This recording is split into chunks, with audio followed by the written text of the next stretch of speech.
Maithili express.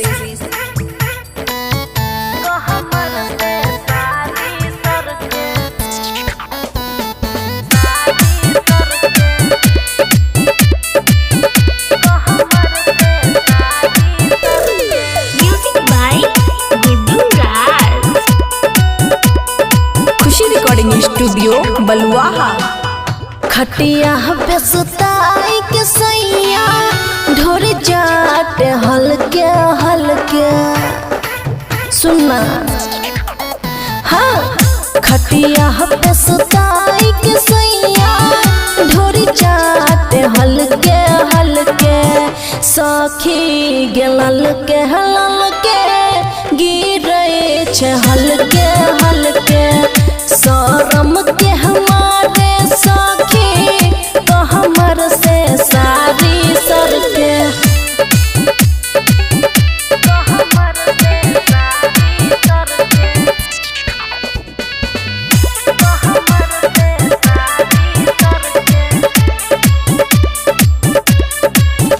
उठे नो से नस दर्द रसे रस कर लहंगा हमर सखी लसे लस।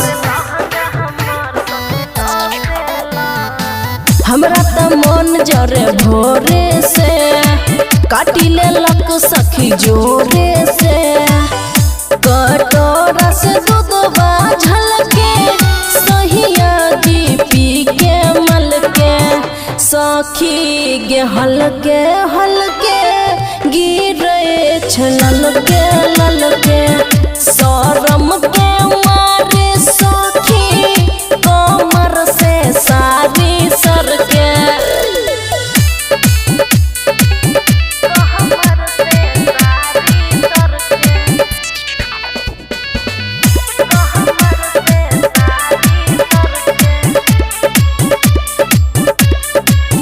लागे साइट के कनी हाइट के मारे चौकी पे चोट सैया कैसा के।